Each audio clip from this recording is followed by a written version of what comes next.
우리 함께 말씀 보시겠습니다. 오늘 말씀은 사무엘상 3장 1절부터 3절까지의 말씀입니다.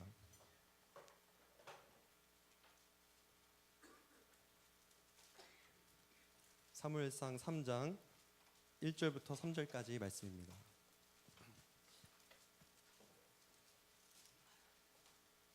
우리 다 같이 함께 읽겠습니다. 시작. 아이 사무엘이 엘리 앞에서 여호와를 섬길 때에는 여호와의 말씀이 희귀하여 이상이 흔히 보이지 않았더라. 엘리의 눈이 점점 어두워가서 잘 보지 못하는 그때에 그가 자기 처소에 누웠고 하나님의 등불은 아직 꺼지지 아니하였으며 사무엘은 하나님의 궤에 있는 여호와의 전 안에 누웠더니 3절까지입니다. 아멘. 우리 옆에 있는 분하고 함께 이렇게 인사했으면 좋겠습니다. 하나님의 이름으로 사랑하고 축복합니다. 우리 앞뒤로도 다시 사랑하고 축복합니다 하고 인사했으면 좋겠습니다. 이 시간은 하나님은 퇴보하지 않으신다라는 제목으로 하나님 말씀을 나누시겠습니다. 사무엘상 3장에서 하나님은 사무엘을 선지자로 부르십니다. 우리가 읽은 본문은 그 중에서 서론 부분에 해당되는 본문입니다. 사무엘을 선지자로 세워야만 했던 그 당시 상황을 3장 1절에서 이렇게 묘사하고 있습니다. 1절 보시면 아이 사무엘이 엘리 앞에서 여호와를 섬길 때에는 여호와의 말씀이 희귀하여 이상이 흔히 보이지 않았더라. 그리고 2절에서 당시 상황을 좀 더 구체적으로 이렇게 설명합니다. 엘리의 눈이 점점 어두워가서 잘 보지 못하는 그때에 그가 자기 처소에 누웠고, 여기에 엘리라는 이름이 등장하는데 엘리 제사장은 당시 이스라엘의 지도자였습니다. 그는 하나님의 말씀을 받아서 이스라엘 백성들에게 그 말씀을 전달하고 또 백성들이 그 말씀에 순종하며 살도록 해야 하는 사명을 갖고 있었습니다. 모세가 그랬던 것처럼 또 이스라엘의 지도자들이 그랬던 것처럼 엘리에게도 그러한 사명이 있었습니다. 그런데 그가 눈이 점점 어두워져서 잘 보이지 않았다는 겁니다. 이것은 단순히 엘리 제사장이 나이가 많이 들어서 눈이 잘 안 보였다는 의미도 있지만 우리가 사무엘상 1장과 2장의 문맥을 통해서 알 수 있는 것은 엘리 제사장의 영적 상태가 그랬다는 것입니다.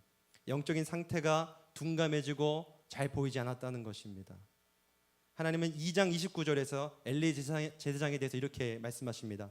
너희는 어찌하여 내가 내 처소에서 명령한 제물과 예물을 밟으며 내 아들들을 나보다 더 중히 여겨 내 백성 이스라엘이 드리는 가장 좋은 곳으로 너희를 살찌게 하느냐. 하나님의 말씀의 통로가 되어야 할 엘리 제사장이 통로가 되기는커녕 자기의 사리사욕에 눈이 멀어서 제사장이란 특권을 남용하고 또 비대해져서 오히려 하나님의 말씀을 틀어막는 장애물이 되었다는 것입니다. 그래서 하나님의 말씀이 이 땅에서 눈 씻고 아무리 찾아봐도 찾을 수 없는, 말씀이 희귀해지고 이상이 흔치 않는 그런 시대가 되어버렸다는 것입니다. 이것은 엘리 제사장의 개인의 문제만이 아니라 이스라엘 전체의 문제였습니다. 하나님의 말씀의 통로로 살아가야 할 이스라엘 백성, 그래서 이방 가운데의 세상의 빛으로 하나님의 영광을 드러내야 할 이스라엘 백성들이 오히려 하나님의 말씀을 가로막고 하나님을 방해하는, 빛으로 살기보다 어둠으로 살아가는 그런 이스라엘 백성들이 되었다는 것입니다. 이것은 예수님 시대의 종교 지도자들도 그랬습니다. 예수님을 외식하는 당시 서기관들과 바리새인들에게 마태복음 23장 13절에서 이렇게 말씀하셨습니다. 화 있을진저 외식하는 서기관들과 바리새인들이여, 너희는 천국 문을 사람들 앞에서 닫고 너희도 들어가지 않고 들어가려 하는 자도 들어가지 못하게 하는도다. 하나님의 말씀을 맡았지만 그러나 위선으로 말씀을 틀어막고 사람들이 하나님께 나아오는 것을 막는 것을 예수님은 아주 무섭게 책망하고 계시는 겁니다. 이것이 심각한 죄라는 겁니다. 중세시대의 기독교도 그랬습니다. 로마 가톨릭의 사제들은 하나님의 말씀들을 자기들이 독단적으로 차지하고 일반 평민들은 그 말씀에 접근도 못하게 막았습니다. 그러면서 사제들이 자기들이 말씀대로 사는 것이 아니라 그 말씀을 전하지도 않고 그 말씀대로 살지도 않고 말씀을 틀어막고 사람들이 하나님께 나아오는 것을 막아버렸었습니다. 여러분, 근데 오늘날은 어떻습니까? 오늘날은 우리가 하나님의 말씀을 맡고 있습니다. 교회가 그 사명을 감당하고 있습니다. 그렇다면 여러분, 우리는 하나님의 말씀의 통로로 살고 있습니까? 만약 그렇다면 세상 사람들은 우리를 보고 하나님께 나아올 것입니다. 그러나 반대로 엘리 제사장처럼, 또 예수님 시대의 바리새인과 서기관들처럼, 또 중세의 로마 카톨릭의 사제들처럼 사리사욕에만 매여서 하나님의 말씀을 우리의 몸으로 틀어막고 있다면 말씀이 시기해지고 아무도 하나님께 나아오는 자가 없을 것입니다. 우리는 말씀의 통로입니까? 말씀의 장애물입니까? 불행하게도 말씀의 통로보다 장애물로 살 때가 더 많은 것 같습니다. 여러분, 세상을 보십시오. 세상은 우리를 보고 더 이상 하나님께 나오지 않고 있습니다. 오히려 교회에 있는 사람들마저 교회를 떠나가고 있습니다. 누구 때문에 그러냐? 믿는 자들 때문에, 교회에 있는 누구누구 때문에 다 하나님을 떠나간다고 말합니다. 우리는 시대가 악하다고 탄식만 할 것이 아니라 내가 과연 하나님의 말씀의 통로로 살고 있는지, 아니면 내가 하나님의 말씀의 장애물로 살고 있는지 진지하게 돌아봐야 합니다.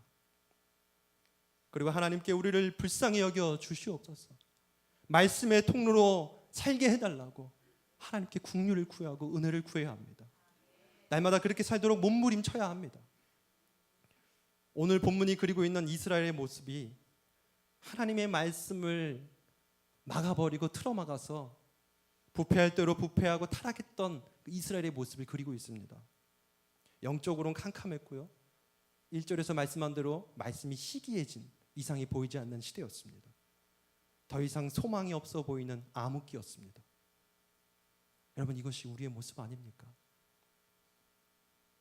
이것이 한국교회의 모습 아닙니까? 우리는 한없이 무능력해졌고, 우리의 미래는 한없이 어두워졌고, 우리에게 아무런 소망이 보이지 않습니다. 제가 군대에서 야간 순찰을 한 적이 있습니다. 중대장님이 이제 새로 생긴 야간 순찰 코스를 저보고 직접 한번 돌아보라고, 제가 소대장이었는데 직접 돌아보라고 말씀하시면서 야간에 도는데 문제가 없는지 파악을 하라고 이제 지시를 하셨습니다. 제가 이제 다른 소대원들과 같이 여러 군데로 순찰 코스를 돌면서 저는 한 명을 데리고 가는데, 이제 가기 전에 제가 이제 교육을 하는 겁니다. 그러면서 지금 어둡지만 절대로 랜턴을 켜면 안 된다. 왜냐면 랜턴을 켜면 빛이 적에게 노출될 수도 있고, 그러면 우리가 이제 우리의 위치가 들키니까 절대로 랜턴을 켜면 안 된다. 그리고 제가 엄하게 교육을 했습니다. 소대장이니까 교육은 그렇게 했습니다. 근데 그날 정말 칠흑같이 어두운, 한 치 앞도 안 보이는 그런 날이었습니다. 제가 그렇게 교육을 했기 때문에 저는 랜턴도 못 켜고 한 발 한 발 내딛어서 이제 순찰을 하는 겁니다. 그래서 1시간 반이면 끝날 코스를 3-4시간 걸려서 낑낑거리며 돌고 있었습니다. 그러던 중에 풀이 머리까지 오는 그런 곳이 있는 겁니다. 그래서 랜턴을 켜고 싶지만 교육한 게 있기 때문에, 또 소대장이 자존심도 있어서 켤 수가 없었습니다. 근데 그때가 여름인지라 뱀이 있을 수도 있고 멧돼지가 있을 수도 있습니다. 부대 아니기 때문에. 그리고 이제 제가 또 사람인지라 믿음이 있지만 또 선배들이 얘기했던 귀신 이야기, 군대에는 수많은 귀신들이 있고 또 곳곳에마다 초소마다 그 귀신이 따로 있다고 이렇게 뭐 얘기를 들어서 좀 믿음으로 부인하지만 그게 생각이 자꾸 나는 겁니다. 그래갖고 이제 소대원하고 같이 가는데 또 소대원 무섭다고 뒤에 따라오고, 저는 앞에서 이제 아무것도 안 보면서 발 딛고 가는데 이 풀숲에서 갑자기 푸닥거리는 겁니다. 그리고 얼마나 놀랐는지 저 그냥 왔던 길로 막 소리 지르면서 와 그러면서 왔던 길로 막 도망갔습니다. 저희 부대에 꿩이 많았는데 아마 꿩을 건드렸던 것 같습니다. 여러분, 말씀이 희귀한 시대라는 것, 그래서 칠흑같이 어둡다라는 것은 마치 이런 아무것도 보이지 않는 것에 발을 내딛는 것과 같습니다. 앞으로 나아갈 수도 없고 소망도 없고 그저 두려움만 가득한, 그 날마다 뒤로 나자빠져 뛰어갈 수밖에 없는, 날마다 퇴보할 수밖에 없는 그런 시대입니다. 그런데 오늘 우리가 읽은 본문은 거기서 멈추지 않습니다. 본문의 핵심은 그런 어두운 세상을 보여주는 게 있지 않고요, 본문의 핵심은 그런 시기에도 하나님께서 이스라엘을 그냥 내버려 두지 않으셨다는 데 있습니다. 아멘. 말씀이 희귀한 상태로, 말씀이 틀어막혀진 상태로, 영적으로 어두캄캄한 그 상태로 하나님이 내버려 두지 않으신다는 것입니다. 하나님은 이스라엘 가운데 다시 말씀으로 충만하게 채우실 것입니다. 그것을 위해서 치밀하게 계획하시고 강력하게 그 계획을 실행하십니다. 그리고 그 뜻을 이루어내십니다. 그래서 이제 본문은 사무엘에게 초점이 맞춰집니다. 여러분 3절을 보십시오. 우리 3절 함께 다 같이 읽겠습니다. 시작. 하나님의 등불은 아직 꺼지지 아니하였으며 사무엘은 하나님의 궤에 있는 여호와의 전에 누워 있더니 말씀합니다. 여러분 성소 안에는 항상 등불이 켜져 있었는데 이 등불은 초저녁부터 다음날 새벽 동이 트기 전까지 꺼지지 않고 켜져 있어야만 했습니다. 그래서 성소 내부를 환하게 밝혀준 역할을 했습니다. 그런데 그 등불이 아직 꺼지지 않았다는 겁니다. 어떤 학자들은 이 하나님의 등불이 꺼지지 않았다는 것이 여러 가지 성경에 그 관례적으로 이스라엘에 아직 소망이 남아있다라는 것을 암시한다고 말합니다. 비록 이스라엘은 영적으로 둔감해지고 타락해졌어. 칠흑같이 어두웠지만 그럼에도 불구하고 하나님은 여전히 이스라엘을 버리지 않으셨다는 것입니다. 이제 하나님은 말씀의 통로로 사무엘을 세우시고 사무엘을 통해서 말씀을 충만하게 채우실 것입니다. 여러분, 하나님은 우리를 버리지 않습니다. 나의 상황이 어둡고 이 세상이 칠흑같이 어두워도 하나님께서 나와 함께하지 않은 것처럼 느껴져도 하나님은 그 순간에도 우리를 향한, 나를 향한 치밀한 계획을 갖고 계십니다. 그리고 우리를 회복하십니다. 여러분, 우리에게 소망이 있습니다. 예수님 마태복음 12장 20절에서 이사야 선지자의 말을 인용해서 이렇게 말씀하십니다. 상한 갈대를 꺾지 아니하며 꺼져가는 심지를 끄지 아니하기를 심판하여 이길 때까지 하리니. 아멘. 우리 다 같이 한번 이 말씀 읽어볼까요? 상한 갈대를 꺾지 아니하며 꺼져가는 심지를 끄지 아니하시기를 심판하여 이길 때까지 하리니. 아멘. 하나님의 역사는 전혀 퇴보하지 않습니다. 예수님이 재림하셔서 끝내 이 땅에 오실 그날 구원을 이루시기까지 하나님의 역사는 계속 전진합니다. 우리의 불순종이나 우리의 연약함에 하나님의 역사가 방해받지 않습니다. 성큼성큼 앞으로 전진합니다. 전혀 소망 없어 보이는 우리를 회복하시고 우리를 구원하시고 이제 우리를 통하여 그 역사를 이루실 것입니다. 아멘. 오늘 본문 3장 19절, 본문 넘어가서 3장 19절부터 4장 1절까지를 보니까 하나님이 어떻게 회복하시는지 나옵니다. 하나님이 사무엘을 통해 이스라엘을 회복하시는데 이렇게 말씀하십니다. 사무엘이 자라매 여호와께서 그와 함께 계셔서 그의 말이 하나도 땅에 떨어지지 않게 하시니 단에서부터 브엘세바까지 온 이스라엘이 사무엘은 여호와의 선지자로 세우심을 입은 줄 알았더라. 여호와께서 실로에서 다시 나타나시되 여호와께서 실로에서 여호와의 말씀으로 사무엘에게 자기를 나타내시니라. 사무엘의 말이 온 이스라엘에 전파되니라. 아멘. 우리 1절에서 묘사되었던 말씀이 희귀했고 말씀이 텅 빈 그 시대가 이제는 말씀이 충만하게 채워지는 시대로 바뀌는 겁니다. 이제 몇 년이 지나지 않았어. 여러분 잘 아는 것처럼 하나님께서 다윗 왕을 세우실 것이고요. 다윗 왕을 통하여 가장 이스라엘 역사상 번성했던 이스라엘 왕국을 세우실 것입니다. 여러분 더 나아가서 하나님은요 이렇게 칠흑같이 어두웠던 이스라엘을 회복시키시는데 예수 그리스도를 보내셔서 그분을 통하여 영원히 이스라엘 하나님의 나라를 견고히 세우실 것입니다. 여러분 잘 알고 있지 않습니까? 그리고 그 나라를 세우셨지 않습니까? 그런데 여러분 이제 하나님께서 우리를 통하여 그 역사를 이어가실 겁니다. 아멘. 이사야 37장 32절에서 이렇게 말씀합니다. 이는 남은 자가 예루살렘에서 나오며 피하는 자가 시온산에서 나올 것임이라. 만군의 여호와의 열심히 이를 이루시리이다. 아멘. 여러분 우리는 얼마나 연약한지 모릅니다. 그러나 하나님의 열심히 우리를 그분의 뜻에 굴복시킬 겁니다. 우리는 얼마나 악한지 모릅니다. 그러나 하나님의 열심히 그분의 뜻에 우리를 굴복시킬 겁니다. 그리고 결국에는 하나님의 뜻을 이루실 겁니다. 우리는 날마다 퇴보하지만 퇴보하지 않으시는 하나님은 계속 전진하시고 끝내 이루십니다. 이제 여러분들에게 질문 하나만 드리겠습니다. 여러분 우리에게 소망이 있습니까? 여러분 그것이 우리에게 있습니까? 하나님께 있습니까? 하나님께 있습니다. 여러분, 그것이 우리가 처한 상황에 있습니까? 우리가 가진 능력에 있습니까? 우리가 가진 지혜에 있습니까? 아니면 하나님께 있습니까? 하나님께 있습니다. 그렇다면 우리에게 소망이 있습니다. 이러한 하나님의 열심은 마치 탱크와 같습니다. 밀어붙이고 강권하시고 계속 전진하십니다. 전혀 퇴보하지 않습니다. 1차 세계대전 때 연합군과 독일군이 한판 붙었습니다. 근데 옛날에는 전쟁이 어떻게 됐냐면 우르르 몰려나가서 맞서 싸우는데 전쟁을 했다면 독일군이 전략을 바꿔서 참호를 파고 들어가서 나오질 않는 겁니다. 연합군은 그것도 모르고 돌격 앞으로 하면서 우르르 독일군한테 달려갑니다. 그러면 독일군 진영까지 가면 거기에 철조망이 막 사방에 쳐져 있습니다.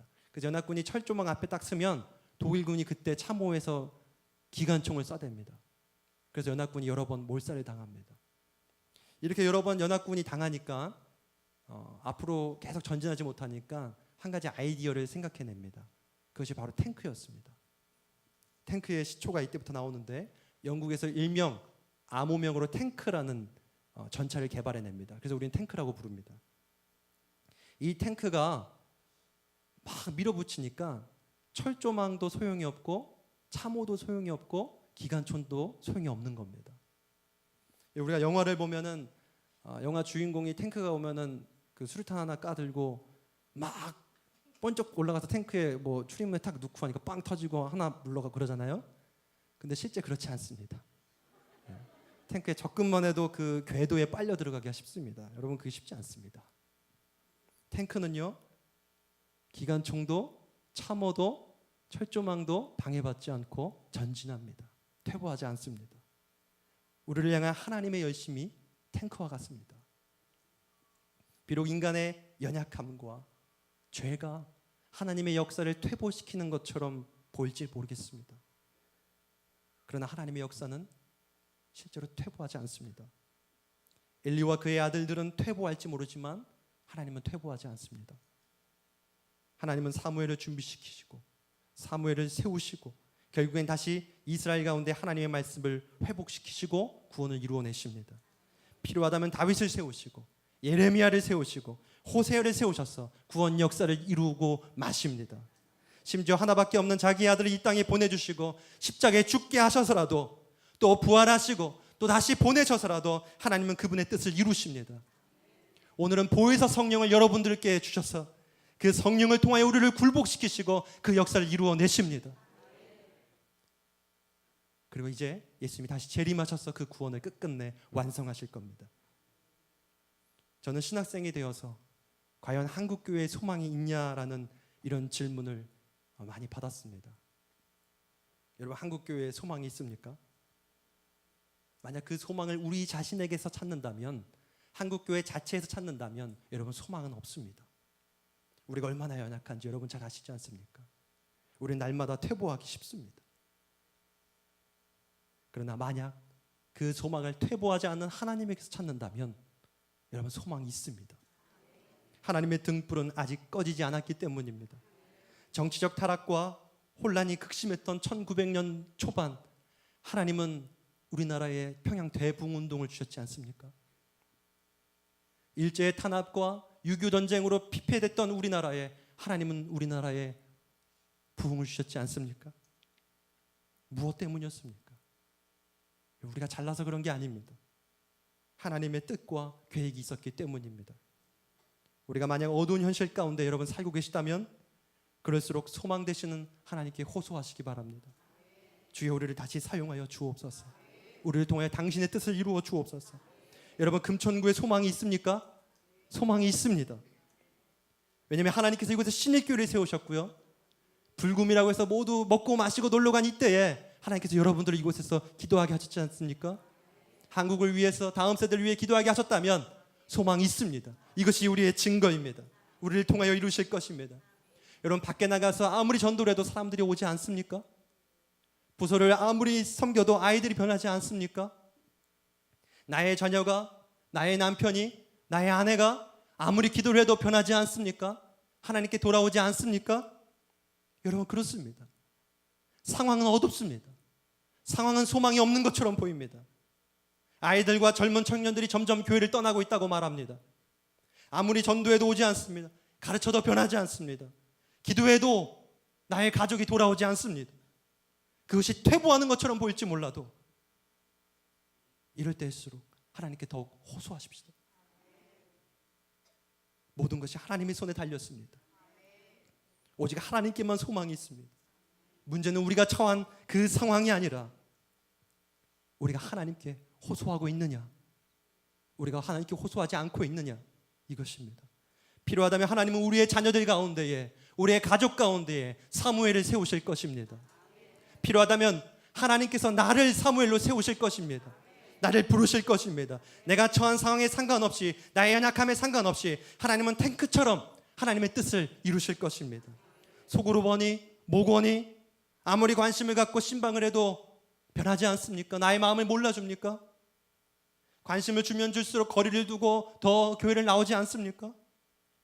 혹시 아무리 말해도 변하지 않을 것 같은 사람이 있습니까? 제가 청년부 전도사를 하면서 언제부턴가 제 마음속에 변할 것 같은 청년과 변하지 않을 것 같은 청년을 나누는 습관이 생긴 것 같습니다. 어떤 청년은 제가 전화를 하면, 전화하지 말라고 하면 마음에 상처가 돼서 다음엔 전화하고 싶지 않은 청년도 솔직히 있습니다. 피하고 싶은 청년도 있습니다. 그러나 우리 다시 한번 생각해 봅시다. 그 사람을 내가 변화시키는 겁니까? 아니면 하나님께서 변화시키는 겁니까? 하나님은 바꾸실 수 있습니다. 하나님의 주권입니다. 하나님의 능력입니다. 탱크처럼 밀어붙일 겁니다. 하나님은 방해받지 않습니다. 믿으십니까? 묵묵히 하나님께 호소하십시오.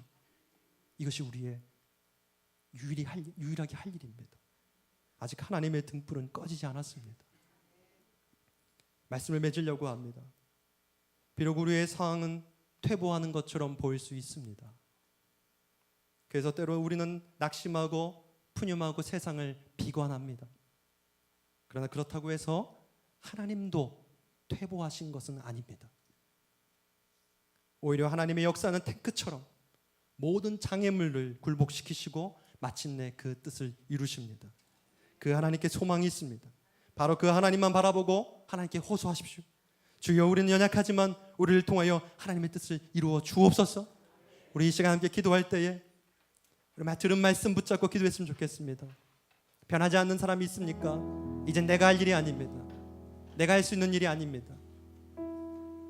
한국교회가 어둡습니까? 내가 밝힐 수 있는 게 아닙니다. 하나님이 하실 일입니다. 주여, 하나님께 소망이 있습니다. 내가 하나님의 그 소망을 붙들고 이 시간 호소합니다. 주여, 우리의 기도를 들어주셨어. 나를 통하여, 우리 교회를 통하여, 우리를 통하여 역사를 이루어 주옵소서. 한국교회를 다시 한번 회복시켜 주시옵시고, 텅빈 말씀이 텅빈 이 시대 가운데에 다시 말씀이 충만해지는 시대가 열리게 하여 주옵소서. 부흥을 주시옵소서. 우리 다 주여 크게 한번 외치시고 함께 통성으로 기도